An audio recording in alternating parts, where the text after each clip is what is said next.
And now, a brand new episode of the Script to Screen News Hour here on Radio Lebanon 96.2 FM with hosts Alan Mahana and Had Solo.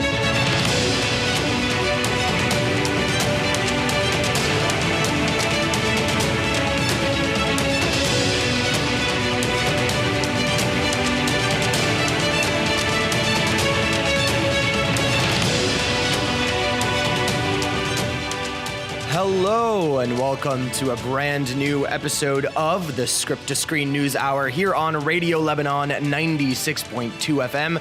I'm your host, Alan Mahana, and joining me in the studio, as always, is the solo to my Chewbacca, the one and only Had Solo. Hey, Alan. How are you today? I am good. It's Script to Screen Saturdays. It's screeners time. It's screeners time. This is, this show is just becoming part of my lifestyle, my friend. Yeah, it's an everyday thing we do. We talk about. It's in our DNA. Constantly. What's your blood types plus screener? Yeah. Screener positive. It's funny. It's been ever since we've become on 2 times a week. The majority of our text messages to each other have become about the show. Yeah. Like, it's like, hey, what's up? So, by the way, this on story, Saturday, or like, here, check out this link, check out this storyline. So, here we are today.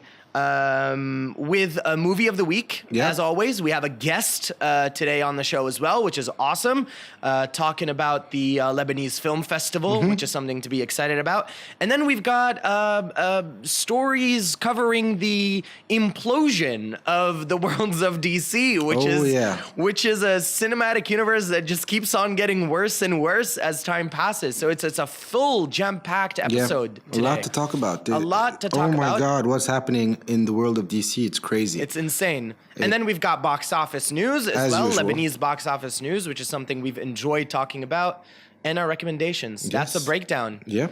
We've spoiled it. Everybody can leave now. No, that's it. Thank you, ladies and gentlemen. See you next week. So as far as the movie of the week this week, we saw The Predator earlier this week. We had a premiere at Beirut Souks, Cinema City. It was distributed by Empire Movies. Correct. So what'd you think?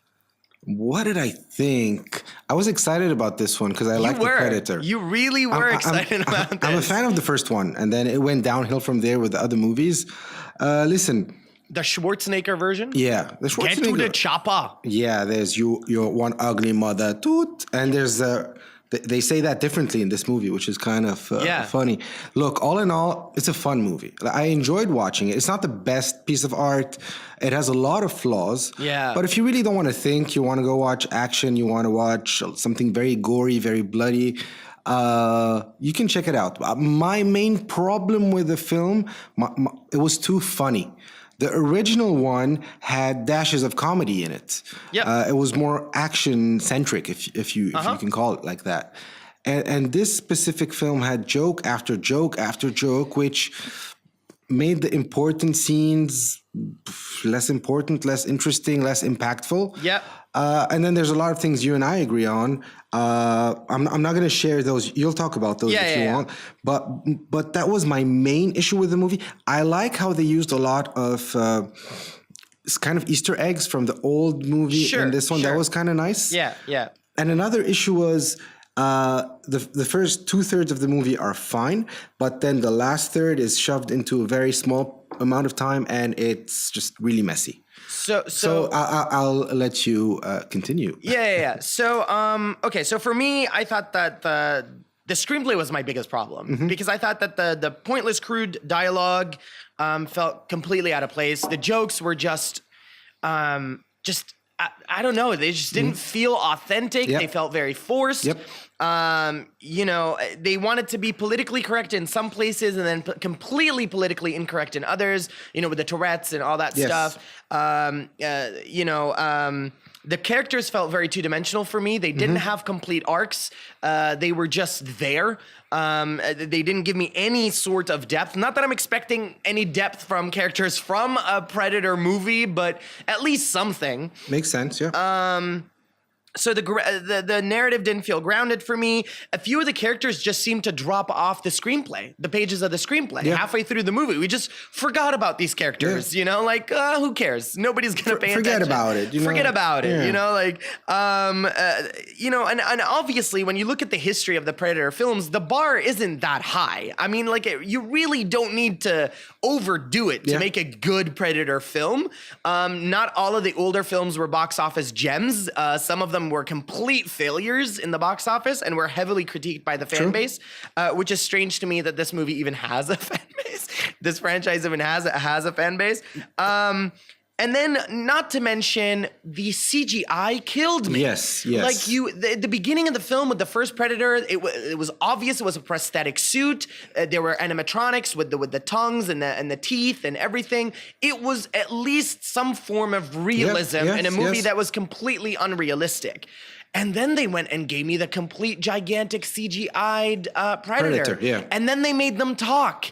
And I was like, guys, like, no, this is not. Yeah, no. It's not happening. Yeah, it didn't mesh well enough for me. It didn't feel, I don't know, like even for something, the trailer made it seem like it was a complete thriller. Like you were going to get some really good action sequences, some gruesome kills. And even then, the kills weren't even that gruesome. It was just same CGI'd splattered blood, you know, like. I just didn't gain anything from it, and that's my biggest problem. You know what was so amazing about the first one, and partly the second one? It's that the people didn't know what was hunting them. There was something hunting them, killing them, and they had no idea what that was. In this movie, they know. Yeah. And it's not spoiling anything, but they are, because you see that in the trailer. They're aware that there is this creature kind of killing them one by one, by group, and whatnot. So that bothered me. And Olivia Munn's character, she's someone I love. As an actress, I have a crush on her. Olivia Munn, if you are single out there, you're looking for anyone, Han Solo can be the Solo to your Chewbacca. Thank you. Best wingman. But her character, she was like this biologist at first, and then suddenly she's Rambo. Yeah. You know who her character reminded me of a little? Tell me. Rey. No. Yeah, because here's the thing. Okay. So Rey is a nobody in the middle of nowhere who's a junkyard. She's like a what do you call it? Like scavenger. Scavenger. Who all of a sudden knows how to fly the Millennium Falcon, knows how to use Jedi powers and a lightsaber in a matter of one movie. But I think there's something behind that. We'll see. We'll see. We'll have this conversation in 1 year. Yeah, we'll have it next year around December. But I do agree with you on Olivia Munn's character. I do agree with you on that. For me, it just wasn't the greatest film. I was expecting a little more from it. What did you give it? I gave it a 1 star. 1 out of 5. Okay. Yeah. I actually give it a 6 out of 10 because the fun part, Yeah, you enjoyed the fun stuff more than I did, honestly. Yeah. Like for me, it just fell out of nowhere. Yeah, I didn't feel like thinking or overanalyzing. I just watched it. You were just there. It was okay. Yeah. You were just there. Yeah. So next week, starting on Monday, September the 17th. Correct. Lebanon is going to be hosting another film festival. A massive film festival. A huge film festival. Duly, properly entitled the Lebanese Film Festival. And joining us today as well, you're not alone as well today. Yes. At least for now. Yep. I'm in good company for the next 15 minutes. Is a representative from the Lebanese Film Festival by the name of Wafa Halawi. Hello. Hi. How are you? Good. How are you? Good. Hi. Welcome. So, what is your actual proper title in relation to the Lebanese Film Festival? Director of the Lebanese Film Festival. You are the director of the Lebanese Film Festival. Well, enchanté. Oh, oui. So, Wafa, the film festival begins next week. Yeah. And this is what edition of the film festival? 13th. The 13th edition. And 17th year. 13th edition, 17th year. Yeah. Okay. So that's exciting. Yep. Very exciting. Lucky number 13. Yes, very lucky so far. Lucky number 13. So if you don't mind, give us just a little quick background over how the Lebanese Film Festival came to be, and then we'll dive right in and talk about what you guys are going to be offering film lovers this year. Yeah, sure. The film festival started in 2001. It was called the Nea Beirut Film Festival. Okay. It was founded by Pierre Sarraf, Nadim Tabit, Daniel Arbid, and Wadia Safiaddin. Okay. And the main aim was to offer a platform for Lebanese cinema. So a platform that really puts forward Lebanese talents. And up until today, the aim is still the same. We really focus on Lebanese cinema, Lebanese filmmakers, Lebanese talents. Okay. All right. And do you bring in films from overseas, international, or is it mostly focused on Lebanese filmmakers? Well, it is focused on Lebanese filmmakers, but there are a lot of filmmakers who live abroad. So that's very interesting because we see the Lebanese perspective. I mean, the film still has a Lebanese identity, but sometimes it's set abroad, and it's very interesting. Wow, that is really cool. That is super, super, super cool and very interesting because you're right. You know, when speaking from someone who has lived abroad for 13 years, I think a lot of who I am today as a person, the way I see the world, is always split in half. It's got that Lebanese identity, but it's also got this Western touch to it because of the fact that I lived in two places. That's actually almost the story of one of the films that's going to screen at the festival. Oh, wow. Okay. It's called Abroad by Zain Alexander. And it's very similar to what you're describing right now. Well, I will make sure to watch the film next week. So the film festival starts next week. Yes. How many days does it last? It's 5 days. So Monday 17th to Friday 21st. Okay. Where does it take place? It's in Beirut Souk Cinema City. Ooh, okay. The main program, but we also have a parallel program at the French Institute and at the Opera Gallery. Okay. Well, the Opera Gallery in... downtown. Okay. Yeah. Okay. So should I talk about the parallel program now? Yes. It's exciting. It sounds very sci-fi. It's like the parallel program. Parallel universe. Parallel universe. Dimension. So basically the core program is at Beirut Souk Cinema City. We have 6 screenings a day. Okay. Other than the opening and the closing. On the 18th, we have something really cool this year. We have collaboration that we started with the Beirut Art Fair and Opera Gallery. Okay. And this year it's a cine concert. Okay. And it's in the ruins in the middle of the center of Beirut. So it's really cool. It's outdoors. It's going to be exclusive footage, film footage, 8mm of Beirut and people from Beirut from the 50s till today. Nice. Actually, it's called In the Heart of Beirut. Okay. And there's going to be live music performed by international instrumentalist Sig. Okay. So I'm really looking forward to this one. We also have 2 cartes blanches, one to the Cinémathèque Française and one to the Panorama Cinéma Maghreb Moyen-Orient. Okay. And basically it means that each one of them is presenting a film on the 19th and the 20th. Okay. The 19th is The Sixth Day by Youssef Chahine. Okay. At the French Institute, and this year it's outdoors as well. Okay. So it's really nice. We can enjoy outdoor cinema. And the 20th, outdoors as well, French Institute, and it's a film called Zainab Hates the Snow by Tunisian director Kauthar Benhania. Okay, yeah. We also have for the first time a youth program. Okay. On the 17th, and it's an animation documentary film called Liana by Aaron Kopp and Amanda Kopp. And it's going to be followed by a small animation workshop so that kids can get a bit more familiar with the cinematic language and animation. That is awesome. It's really cool. Yeah. I mean, for 2 Disney freaks on the show, this is like, ooh, animation. That's really, really cool. And then there are other aspects of the festival this year that are very interesting to discuss as well, right? One main aspect, we went to the parallel program before discussing the core identity, but what we like to do at the Lebanese Film Festival is to do a clin d'oeil or like a small wink to whatever is happening. So last edition, we shed a bit of light on the garbage crisis in Lebanon. Okay. This year, following the international movement on women in cinema. Okay. We're doing kind of a tribute to women in Lebanese cinema. Okay. And it leads to very interesting things like opening the festival with Kafar Nahum by Nadine Labaki. Right. So obviously, needless to say, Lebanese director who just won a prize. Yeah, the Grand Prix, right? The jury prize. The jury prize, yeah. And we're closing the festival with Hini Srour, who's actually the first Lebanese and first Arab female filmmaker, to have a film in the official selection in Cannes in '74. Wow. And the film is called The Hour of Liberation.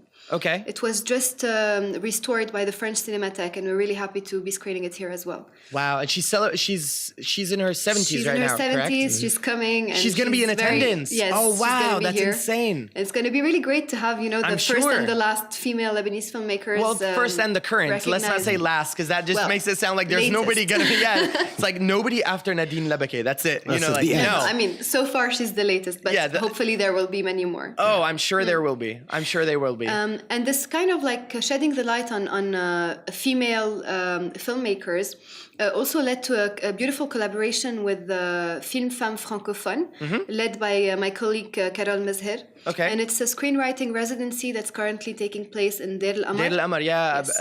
I heard about the residency, which sounds really interesting. Because at the same time, the residency, for the first time ever, actually has foreign filmmakers coming to Lebanon to study and be a part of a workshop, and not the other way around. Because it's normally the other way around. Yes. But this time we have like Italians and French and other foreign filmmakers coming to Lebanon to have a residency here. Yes. Which is fantastic It's to open doors. Because it can create a lot of collaborations. Exactly. It can lead to more films being shot here. It can lead to foreign filmmakers bringing on board Lebanese producers. So it opens doors in a different way. And hopefully it will go on and it will lead to beautiful films that we might screen at the festival, actually. I'm sure. Just to remember that it's a whole, we go to the festival, we watch beautiful films, but it's actually a really long process. And it all starts with screenwriting. So, yeah. As always. Yeah. And so how do people get in touch with you guys? How do they buy tickets? What can they do to go watch So these tickets films? are sold at Beirut Souk Cinema City. They're also going to be online. Okay. At the French Institute, it's directly there at the door. You buy them at the door? Yeah. Okay. And that's pretty much it, basically. They want to get in touch with us. We're very active on social media, Facebook. Okay. They can see the program and everything. Absolutely. On the website as well, there's all the films, all the program. What's the website in case anyone wants to? It's LebaneseFilmFestival.org. Okay. And on Facebook, it's Lebanese Film Festival. Lebanese Film Festival. Yeah. What about Instagram? Do you guys have an Instagram? Yeah, we also have, it's called Lebanese Film Festival. Lebanese Film Festival on Instagram as well. Well, that makes sense. Yes. I mean, way to be unified, And then as far as the screenings go during the week, when do the screenings begin and then when do they end? Because you're in a movie theater, so I'm sure there were some, it's not as... It's like a tight collaboration, and it's kind of like playing Tetris to make everything fit together. I'm sure. We have 3 sessions per day. Okay. Running in parallel, a parallel session, so it's 6 in total, but it's 3 timings, let's say. Okay. The first one is around 6:30. Okay. And the second one, depending on the length of the film, is around between 8 and 8:20. The second one should start, and then the last one should be around 10 p.m. Okay, so we've got there are almost like 2-hour gaps between each session. Almost 2-hour gaps between each session. Okay, that's interesting. And then where in the movie theater will they be, or does it depend on the movie? Most of the time we're upstairs in okay. So we're fancy. Yeah.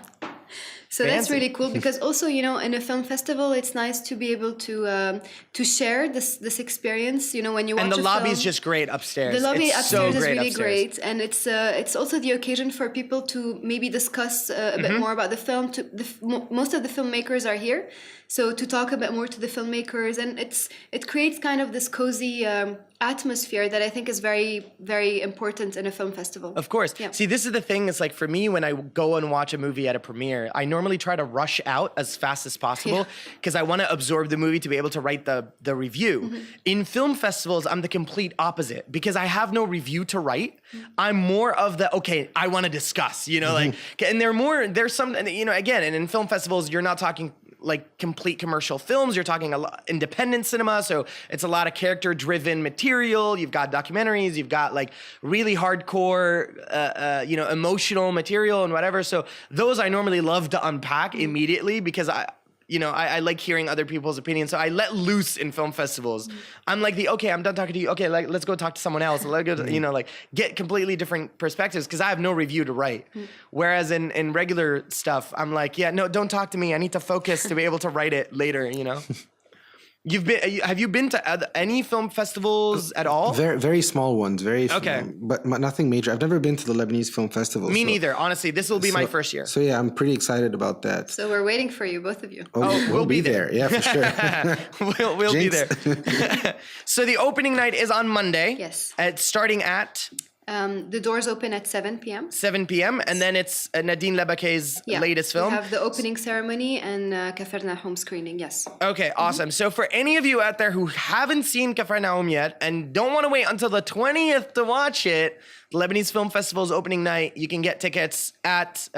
Well, the opening is by invitation. Oh. So you cannot get tickets. Well, you know You'll what? have to wait till the 20th. You know what?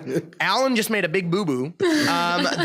Everybody will be able to watch it on the 20th. It's a pretty good film, but I don't want to talk about it yet because I did have the liberty to see it already, but I can't wait to see it again at the Lebanese Film Festival, hopefully with you. Yep, because I haven't seen it. But there are many more really beautiful films to catch. I will make sure. I love that I'm still not at university yet. Like I don't have work yet, which means I can actually go. Yeah. And considering next week I really don't have many premieres, we don't have any major premieres, I'm thinking I'm just going to be crowding myself at the Lebanese Film Festival. So I'm going to see you there every single day for... As much as we can.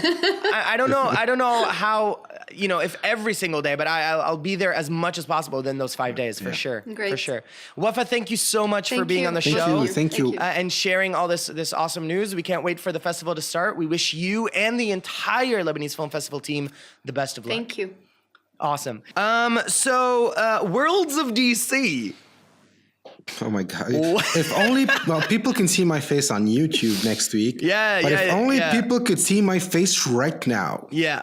Isn't it's so all over the place. I think there's a word in front. No, I don't think I can say it on the radio. No, you probably. It's just rubbish. It's just messed up. Isn't it terrible? Yeah.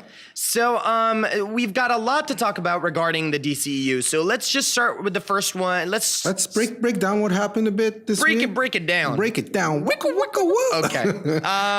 Okay. Sorry.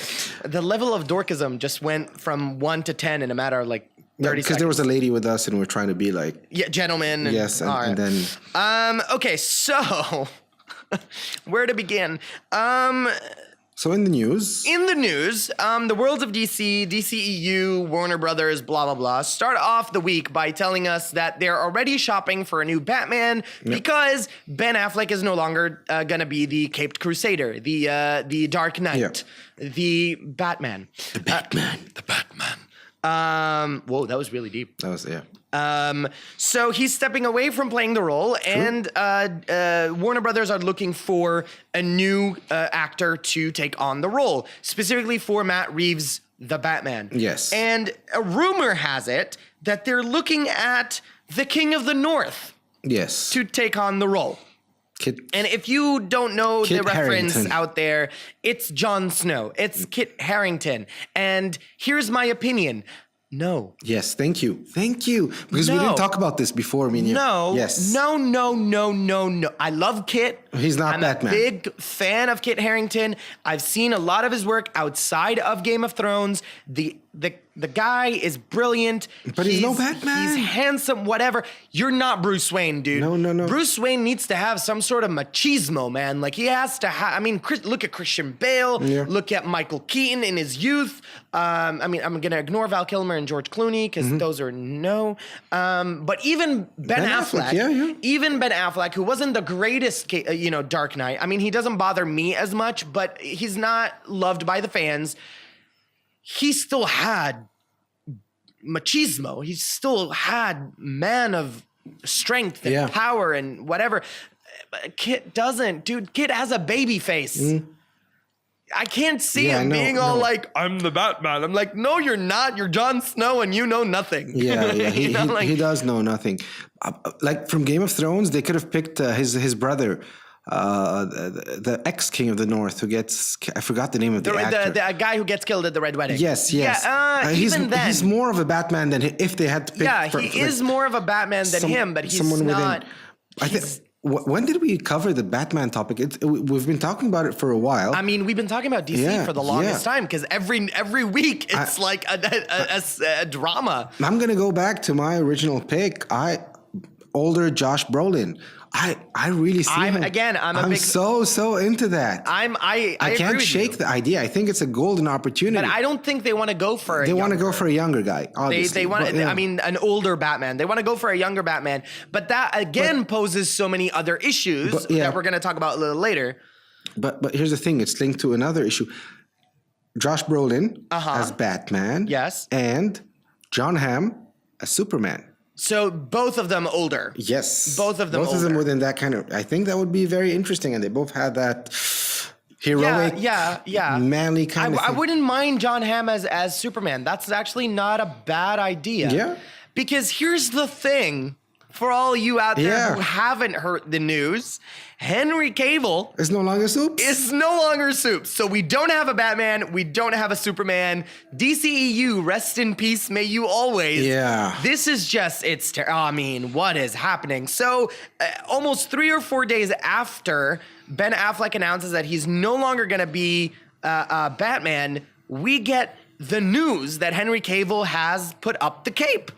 And he does he triggers fans in the most hysterical way. He triggers the fans by posting an Instagram video saying the most exciting news ever. And he's wearing a shirt that says Krypton. And he's raising an action figure that is Superman from under the frame to over the frame. That was mean.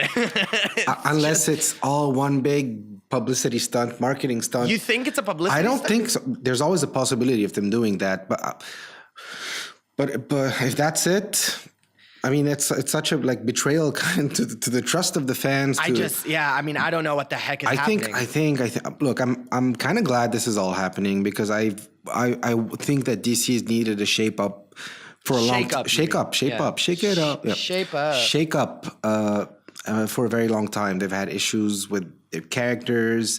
The Justice League didn't work. I think they need to start from scratch. Now, the problem here is that they do have a good Wonder Woman. Right. See, this is what I was going to talk about later. There's Aquaman, which we don't know yet, but we'll see in November, if I'm not mistaken. Yeah. December? November or December. Whatever. Later this year. Let's keep it at that. The Flash movie seems to be abandoned, so we don't know what's going to happen with that. Yeah. Although I thought I heard that it went back into pre-production very recently. I heard that it was still on hiatus. Oy. I don't know, but with all that, it's very confusing. Is he charging up his Speed Force? Yeah, he's charging the battery. On an iPhone charger. But how is it going to work? So let's say Aquaman does work and Wonder Woman works. Do they get a new Superman from a parallel universe? Do they get another Batman? Is it recasting and it's the same storyline? Okay, so you've jumped a little further, but it's okay. It's okay. Sorry. So this is the thing. So the timeline issue is a big problem for me because if they keep Gal Gadot as Wonder Woman or She Who Must Not Be Named, and they keep Ezra Miller as the Flash. And they keep Jason Momoa. I was about to say Khal Drogo. Jason Momoa as Aquaman. And then bring in a younger Bruce and a different Clark Kent. How does that work? I don't know. Because Wonder Woman, Diana and Bruce had a little flirtation, had a little thingamajig, and now he's younger. So it's very confusing. It is extremely confusing. And then, for the president of the DCEU or the Worlds of DC or whatever you want to call it, says that they want to work on standalone films and not necessarily worry about interconnecting them. Well, that's just even more confusing. But they've done that. Because you've already brought them all together in Justice League. So now you're retconning the retcon of the canon of the con of the... And then you get more rumors about Clark Kent with the WB basically considering Michael B. Jordan as Clark Kent. Okay. So being the one that is normally the more controversial of the two, let me make myself very clear. No. Okay? Nowhere in the mythos of Clark Kent, in the comic books or otherwise, was there ever an inkling that Clark Kent, a kid who is raised in the middle of Kentucky or whatever, that he would be an African American. Again, no, this has nothing to do with this is not a racist issue. I am not speaking about this from a perspective of someone who has anything against African Americans, but I am sick and tired of Hollywood casting these actors, forcing their identity politic, politically correct, we want to be diverse, blah, blah, blah, onto the fan base. Nobody's going to accept this. It's going to be another Star Wars hysteria. It's going to be another Doctor Who hysteria. They're going to lose the fan base. And it's all going to fall onto Michael B. Jordan's shoulders. Yeah, but to be fair, in the comics, there is a black Superman. What? Val-El. In a parallel universe, there exists a black Superman. But he's not Kal-El. He might. Maybe they're gonna step away from that. Maybe they don't want him to be Kal-El. I don't know what they're gonna do. For me, I don't see Michael B. Jordan as Superman. Right. Forget ethnicity, but I don't see him portraying that character. I would see, as I said, John Hamm. I would see John Krasinski. Oh, did I say his name properly? Yeah, oh you my did. God. You Finally. Did. You did. Finally, after 12 tries, it worked. There are other characters, yes. Okay, they're white. I don't have a problem with the black Superman if he follows the storyline of Val-El and he is that character, not Kal-El. Yeah. So again, I'm gonna, you know, hey, take responsibility. Yep. I had no idea that a Val-El existed. Although I have read a lot of Superman's comics, I never got into the parallel universe thing, I guess, or whatever. Absolutely. So with Val-El, if they're going to bring in Val-El, that's fine. But don't sit there and tell me, you know. But again, the media and how the media is bringing this on is doing it in a way where they're saying they're casting Michael B. Jordan as Clark Kent / Superman. It's not being done in a responsible way. This is simply being done to trigger the fan base and to create controversy and hysteria and all that stuff. So I don't respect the media outlets that are simply clickbaiting everybody. I'm just checking if his name is Val-El. I know he exists, but let me check.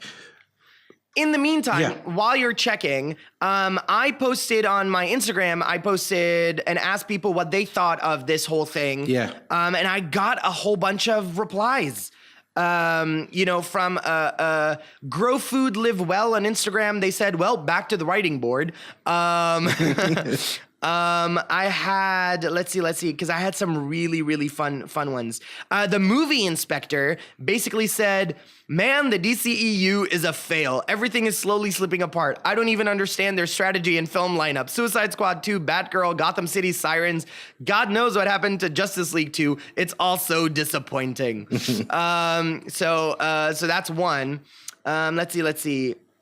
Anthony.on9066 said, honestly, I think it was a shame that Henry Cavill left the role as Superman, although he did show some potential, but I heavily blame WB or Warner Brothers for not investing in the DC universe the same way Disney is invested in the MCEU. And I kind of have to agree with that. I don't feel that the Warner Brothers is as heavily invested as they should be. Other people like Moman LB said, sad.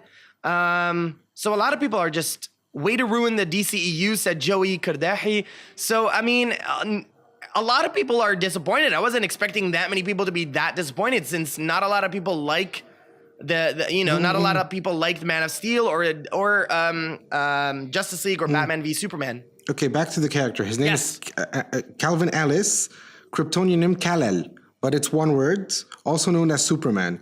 Okay. And he's from Earth 2. Okay. So if you're going to introduce Earth 2, again, no problem whatsoever. Maybe that could be their solution to get the new Batman, and Could be. I don't know. Perhaps. But then they would need the Flash, wouldn't they? Maybe they'll use the Flash properly now. This is so confusing. But here's the thing. Here's why people are bothered. Here's why I'm bothered. I love everything that's Marvel, but I love DC characters. Yes, and they haven't been done justice in a long time. I grew up not knowing who Iron Man was, who Captain America was in the 90s. Right. I wasn't a big comic book kid, but I knew who Superman was. Yep. I knew who Batman was. The Flash. The Flash. These were characters I was familiar with and I loved. And when they take these iconic characters and do what they've done so far with them in recent years, it's very sad. It's very disappointing.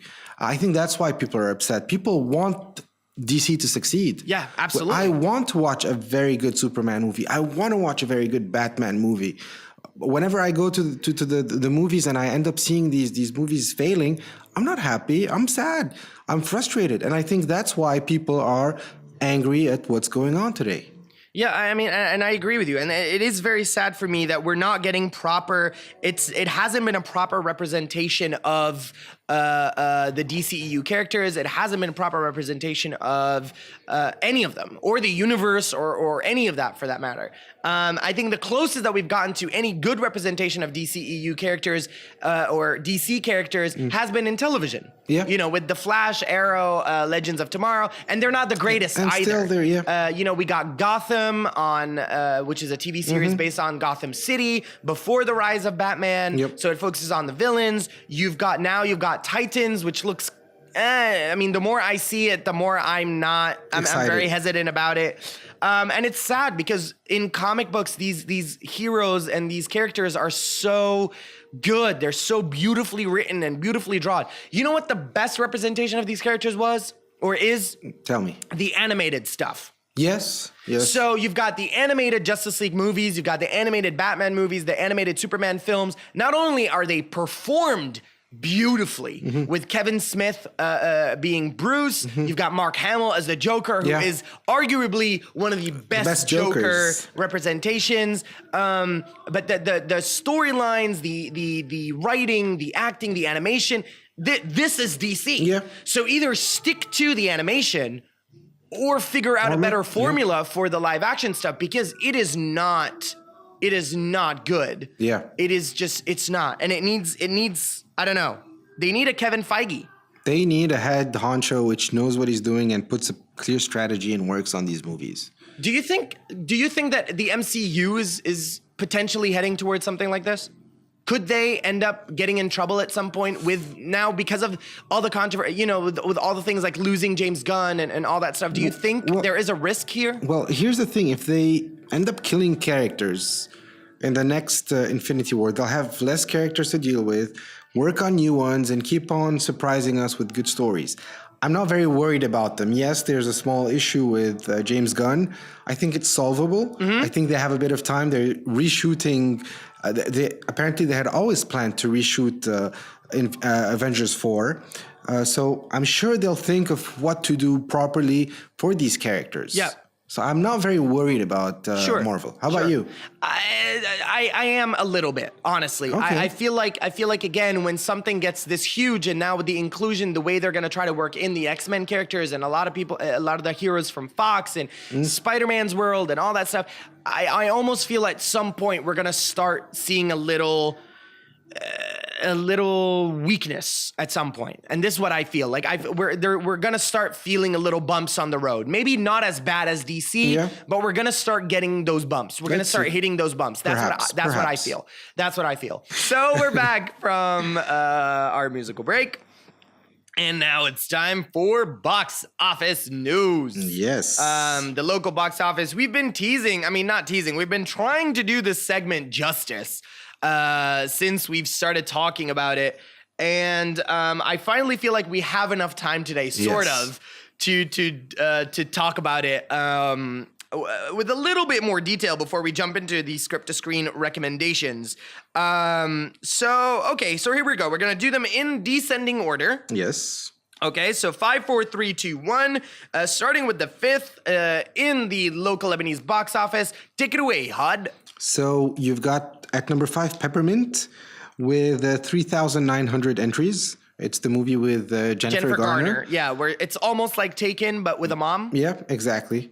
But I haven't seen it, so I didn't see it either. But this is the first week this film has been out. Exactly. Correct.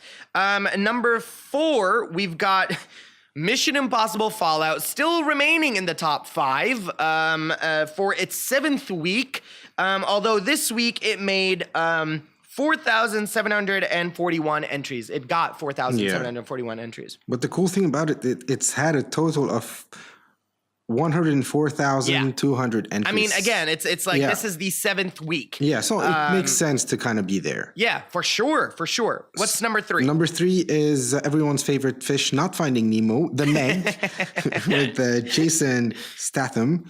Statham. I don't know why I have an issue with names. We need to work on that. Anyway, so it's been out for 4 weeks, and it's done pretty well this summer. Yeah. 4,967, right? Yeah, exactly. Number 2 is an Egyptian film.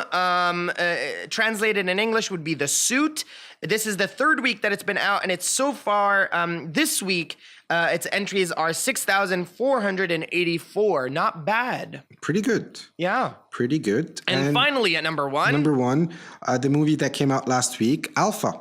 Okay. Alpha has been out for 1 week only and has made 12,300 entries. Yeah, rounding up a few, but hey, I'm super happy to see very this good. film. Congrats to doing so well, being number 1 in the box office. Congrats to our friends at Empire. At Empire Movies. Yeah. That's right. What do you think of this lineup here? Since we have the time to talk about it, finally. I mean, it makes sense. Alpha was the new movie last week. It targets older and younger people. It's the end of summer before school. So I think it makes sense that families go watch this movie. And everything else is kind of logical for me. Egyptian film, Arabic-speaking movies are popular in Lebanon, in the area, region. They always do well, no matter what kind of content they have, which is sometimes kind of sad, but why not? It's still amazing to me that Mission Impossible is still in the top 5. Like, I was expecting it to start kind of getting into the top 10, but I mean, my Lord, has it kept up momentum? Like, it's awesome to see this. And you said 104,000? Yeah, 104,231 to be entries. That is crazy. That is such an interesting number. I mean, yes, and you're right. I mean, completely valid for it to be in this standing in the top 5. Because again, I think for me, it's the film of the summer. I mean, as far as big blockbusters go, for me, it's the film of the summer. I mean, it was exciting to watch. I saw it 3 times in a movie theater. It was fun every single time. Yeah, it was good. And looking at the other below the number 5, there's nothing that I see should have been in the top 5 this week. So I think this is logical. This makes actual sense. What about the Meg being up there? It makes sense in Lebanon. People enjoy these kind of movies. Not my cup of tea, definitely, but I'm always happy when movies perform well. It's always for good. sure. Because I mean, again, for us who love the cinema culture and going to the movies and experiencing movies, this is something that we both enjoy. It's just interesting for me when we're looking at this, because the entire point of us doing this segment on the show was to kind of look at what Lebanese audiences seem to be enjoying. And it's interesting that it's this combination this week. You've got Alpha, you've got a lot of dog lovers in this country, and shark lovers. Well, I mean, not necessarily shark lovers, but I mean, I almost feel like Jason Statham has a big following in this country.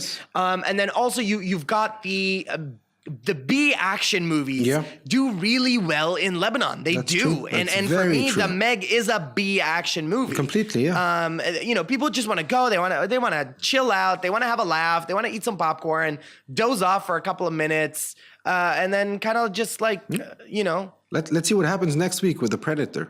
Yeah, I'll be interested to see that. And then the following week with a Lebanese film in the box office, that should be an interesting... This is where it'll kind of heat up. It'll be very interesting to see where the pieces fall into place. Yes. Script to Screen recommends this week. What's your recommendation for us, Todd? So today we talked about Predator by Shane Black. So I'm going to talk about one of his better movies, The Nice Guys. With Russell Crowe and Ryan Gosling. Yeah, that was a good film. It was very well written. The text, the screenplay is fantastic. The story is very interesting, and I loved the chemistry between Gosling and Crowe. Oh, absolutely. We hadn't seen Russell Crowe, I think, in a good role in a while. And I think that... And especially a role like this. Like, he's normally into taking the more serious roles. This was him letting loose. Kind of light. Was him kind of like, it's light. It's also violent. It's got a good story, good cop buddy story. but not over the top. No, not Lethal Weapon-ish, which Shane Black wrote. Right. I love that movie, so check out the Nice Guys. The scene in the bathroom kills me every time. Yeah. Where he walks in, and I think is it Ryan Gosling on the seat or is it Crow on the seat? I think it's Ryan Gosling. It's Ryan Gosling on the seat, and Crow is standing outside. He's like talking to him. Yeah, and the girl who plays Gosling's daughter is fantastic. No, it's a great film. It's a really good. I think they tried to make it a series, didn't they? And then the series did not work. I don't know, honestly. Or was there something? Oh no, the other one is The Good Cops. Never mind, it's not The Nice Guys. It's The Good Cops. But it had something. Yeah. It was sort of similar, but it wasn't The Nice Guys. No. Nowhere near. How about you? So my recommendation this week is interesting because it's a rather new release. Okay. And it does fall into the TV series kind of thing. So I did 2 movies and now I'm back to TV series. So I've only seen 4 episodes of this. Okay. But be still my heart, I'm in love with this show. And I was very nervous about it because I didn't really, I was hoping it would be good. Because it's been a while since I've been attached to something in animation. And so the series that I'm going to recommend this week is Netflix's The Dragon Prince. Okay. Like I said, I've only seen 4 episodes, so I really don't know where this season is heading so far. But from 4 episodes, I'm hooked. I love the characters. I love its energy. I love its mood. It basically talks about it's an extraordinary, 2 human characters make an extraordinary discovery that basically inspires them and an elf assassin to go on a journey or like a quest to bring peace to the world that they live in because they're at war. They're essentially at the brink of war. Mm-hmm. There's conspiracy, there's magic, it's adventure, and this is why I love it. So in an ideal world, a show like this should have been made by Disney. Okay. A story like this should have been told by Disney. But Disney's been busy doing whatever they're doing. Mm-hmm. They're not really looking into original content. Very rarely are they coming up with original content. They're doing their remakes, they're doing their reboots, whatever. They're stuck in their formula. So in an ideal world, this would have been a Disney, whether it be animated show a la Gargoyles or whatever, or it could have been a series of movies or a movie. But instead, it was created by the guys that did Avatar: The Last Airbender. Okay. And The Legend of Korra. Okay. It's the same team with a new addition to their team, and they created a new production company called Wonder Storm, and this is why they're working on it. Mm-hmm. So the animation feels very Last Airbender, but it's this merger of 2D and 3D, which is very interesting. It creates for some very cool animation. I love its lighthearted adventureness, even though there are some dark tones to it. There are some kind of philosophical themes, heavy themes, whatever. It's balanced out with positivity, and hopefulness, and it's magic and dragons, dude. It sounds good. I love it. So the first 9 episodes were released yesterday on Netflix. You can watch them on Netflix. I'm a huge fan of the show. How long is each episode? Like 20 minutes, 27 minutes. Okay. 20 because it's Netflix, so it's like 25 to 27. So it's not like the 20 minute that we normally get on TV. So it's a little longer, but it's so good. It's so good. It's so good. Wow. Well, that's what I recommend. I'll definitely try to check it out. Yes, you should. Because I haven't seen that yet. Yes, you should. So before we go in and talk about our social media, I wanted to give a shout out to Jad Z_66, who gave us our first review on Podchaser a couple of weeks ago. Yeah. He gave us 5 stars, which is kind of awesome. And he said, a very good show that pleases your cinema passion. It's a very unique show, and it's a very unique and one-of-a-kind show in Lebanon. The hosts are fantastic. Thank you, Jad. So we want to say a big thank you to Jad and anybody else who kind of. I mean, you saw it today. I read your DMs when we were talking about Superman. We're reading your reviews. So reach out to us. Get in touch with us. We want to include you more and more the more the show spreads. Yeah. And, we're on Spotify now. We're on iTunes. We've got listeners in Sweden, in Germany, in the UK, in the US, in Lebanon. We're spreading, and I like it. a bit here and there and everywhere. That's perfect. So if you want to follow us on social media, you can do so at Alan Mahana and had.solo. And you can listen to us on Anghami, iTunes, Apple Podcasts, Spotify, Podchaser, Podbean, Player FM, or you can tune in next week on Radio Lebanon 96.2 for a brand new episode of Script to Screen Spotlight on Friday and Script to Screen News Hour on Saturday. Thank you so much for tuning in today. Love you guys, our screeners. We can't wait to share more news with you in the coming weeks. Oh, you can also see our picture in Vox Cinemas. Yeah. Because we are live. We're in Vox. We're in Vox. So thank you so much for tuning in. Have a great... have an awesome day. Have a great day, everyone. We love you so much, and thank you for the support. Thank you. Always, always, always. And as always, we'll see you at the movies. Cue the credits.